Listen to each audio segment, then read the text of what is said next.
हमें मालूम है, आपका लक्ष्य मालूम है, आपका नजरिया भी मालूम है। जो शख्स कह रहा है कि मैं तो हिंदुस्तान का रहने वाला हूं, आप उसको कहना चाहते हो नहीं नहीं तुम हिंदुस्तान के रहने वाले नहीं हो, तुम तो बांग्लादेश से आए थे, क्यों परसिक्यूट हो रहे थे, इसलिए हम आपको सिटीजनशिप देंगे। ये किस किस्म का कानून है? आप क्या कर रहे हो संविधान के साथ? आप धज्जियां उड़ा रहे हो संविधान से। किसी के नाम से पता करना चाहते हो इस देश में वो रहेगा या नहीं रहेगा। Don't convert this Indian Republic into a Jurassic Republic where there are two dinosaurs। गृह मंत्री जी ने सही कहा कि यह एक बड़ा ऐतिहासिक बिल है। हाँ, ऐतिहासिक बिल है क्योंकि आप संविधान की बुनियाद को बदलने जा रहे हैं, इसलिए ये ऐतिहासिक बिल है।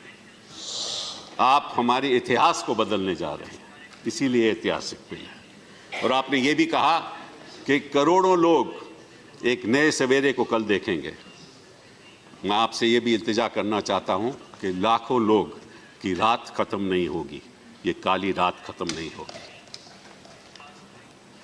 आप कहते हैं कि आपके प्रधानमंत्री जी सबका साथ और सबका विकास में विश्वास करते हैं। सबका विश्वास तो उन्होंने खो दिया, क्योंकि 2014 से लेकर अब तक सबका साथ उन्होंने कभी भी नहीं दिया। मैं उदाहरण देता हूं, एक शख्स यहां 1972 में आया, 1972 में आया, उसके 2-3 बच्चे हैं, उसकी मृत्यु हो गई, आज वो है नहीं। उसके बच्चे कहते हैं मुझे सिटीजनशिप दो, आप कैसे दोगे? जिसकी मृत्यु हो गई वो तो कह नहीं सकता कि भाई वो प्रोसिक्यूट हुआ था, उसने कभी पहले कहा है भी नहीं। तो बच्चों को सिटीजनशिप कहां से मिलेगी? किस आधार पे दोगे आप? वो मापदंड क्या है? किसी ने कहीं गया है, बोला है इन ये जो लाखों लोग हैं जिनकी आप बात करते हो, 19 लाख, चलिए 19 लाख की बात करते हैं, उनमें कितने हिंदू हैं? 5 लाख है, 6 लाख है, 10 लाख है, 12 लाख, उसके बारे में बात नहीं करूंगा मैं। लेकिन किस ऐसे हिंदू ने कहा है कि मैं परसिक्यूट हुआ था? आपको साहब बड़ी गलतफहमी है। उन्होंने मालूम क्या कहा है अपने लेगेसी पेपर्स में कि मैं तो यहां का रहने वाला हूं। उन्होंने सब डिक्लेरेशन दी है कि मैं तो यहां का रहने वाला हूं। आप उसको इस विधेयक के द्वारा झूठ बुला रहे हो। Please conclude. जो शख्स वन सेकंड सर, जो शख्स कह रहा है कि मैं तो हिंदुस्तान का रहने वाला हूं, आप उसको कहना चाहते हो नहीं नहीं तुम हिंदुस्तान के रहने वाले नहीं हो, तुम कहो तुम तो बांग्लादेश से आए थे और क्यों परसिक्यूट हो रहे थे, इसलिए हम आपको सिटीजनशिप देंगे। ये किस किस्म का कानून है? आप क्या कर रहे हो संविधान के साथ? आप धज्जियां उड़ा रहे हो संविधान से। आपका मकसद क्या है? आपका मकसद तो हमें मालूम है, 2014 से हमें मालूम है आपका मकसद क्या रहा है। कभी घर वापसी, कभी लव जिहाद, कभी ट्रिपल तलाक, कभी सीएबी, कभी एनआरसी, फिर दोबारा एनआरसी, मतलब के फिर 370। आपका लक्ष्य हमें मालूम है, आपका लक्ष्य मालूम है, आपका नजरिया भी मालूम है। आप नाम से, किसी के नाम से पता करना चाहते हो इस देश में वो रहेगा या नहीं रहेगा। आपने एक बड़ी आपत्तिजनक बात की शुरुआत में। आपने कहा कि वो जो मुसलमान यहाँ हैं उनको डर करने की जरूरत नहीं। किस मुसलमान के आपसे डर है? हिंदुस्तान का कोई मुसलमान आपसे डरता नहीं है।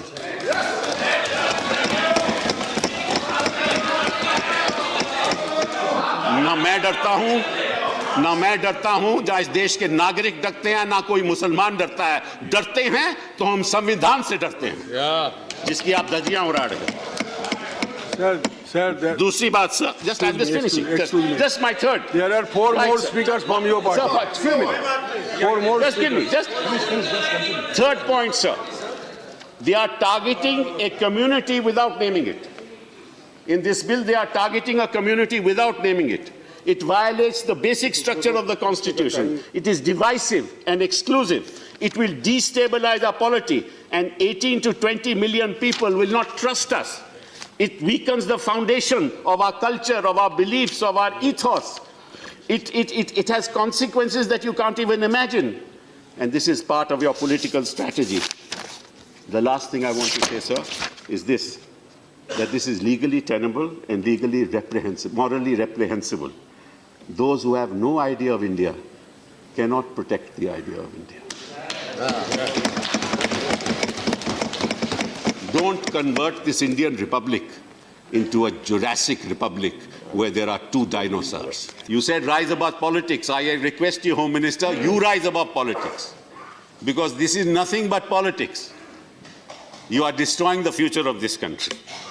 Sir, I have the following things to say and following objections about this bill. First, this bill gives legal color to the two-nation theory, which I have already stated. Two, religion cannot be a factor in the acquisition of citizenship that has been rejected by the Constitution of India. So there are three concepts that you must understand, which is the basis of citizenship. Number one, born in the territory of India. Number two, my parents were born in the territory of India, descent. And number three, that I am ordinarily resident in the territory of India. There is no fourth concept on the basis of which citizenship can be granted. So I might tell you something very interesting. I belong to a family which used to live in Lahore. I came to India and I was born here in 1948, but my brothers, my sister, my parents, my grandparents were all born in Pakistan. We were all refugees. When we came to India, we were not citizens of India. Why? Well, because we were not born in the Republic of India. Therefore, we were not citizens of India. But there was a provision in the Constitution which said that if you are born in an India of 1935, undivided India, then you shall be a citizen of India. But that was not the only thing. I had to become a resident of India. I had to come to India 6 months prior to July 1948. And if I came to India 6 months prior to that, I would have been a citizen of India.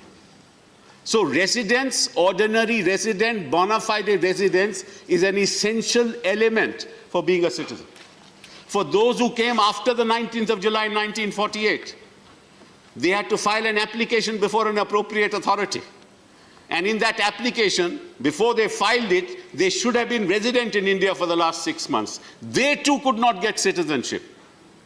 So that's the basis and the foundation of citizenship. That's why Mr. Chidambaram asked, who has advised you to do all this? Who has advised you? Who has given you that opinion from the Law Ministry and of the Attorney General? None. Let me tell you something else now, sir. Under Article 11, there is a provision which says that through another act, through a law made by Parliament, somebody can acquire citizenship or terminate citizenship. That is the Citizenship Act. Now, so the Citizenship Act, some very interesting provisions. Let me just tell you just a couple of them. The Citizenship Act says that if you are born in the territory of India from January 26, 1950 to July 1, 1987, you shall be a citizen of India.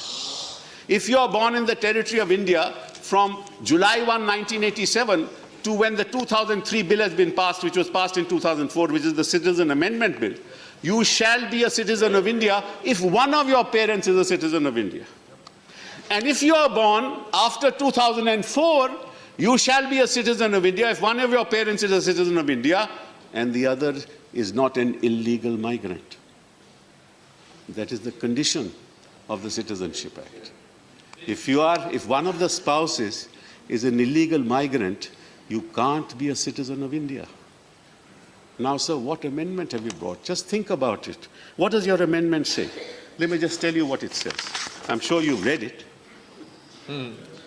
Provided that you are making an amendment to 2(1)(b).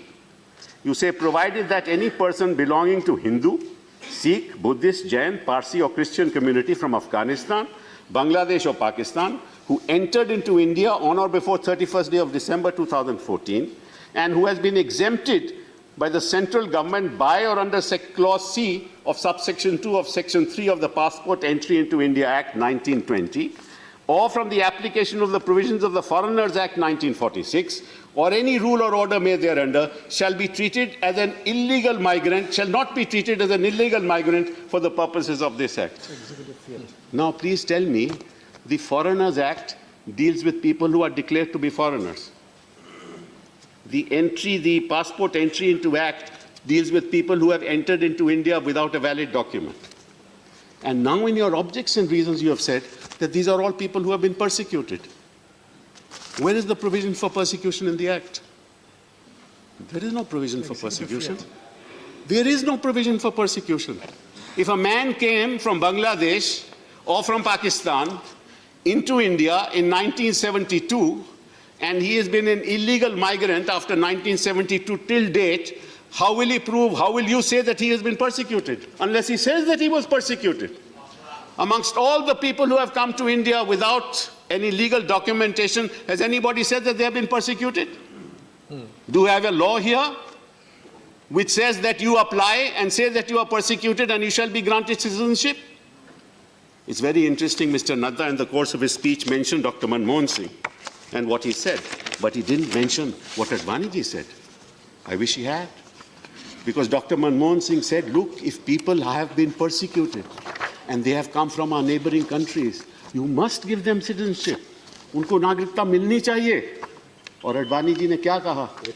तो मैं आपको जवाब देता हूं. उन्होंने कहा, there are various kinds of allegations made that you are making discrimination between this and that, which we do not propose to do.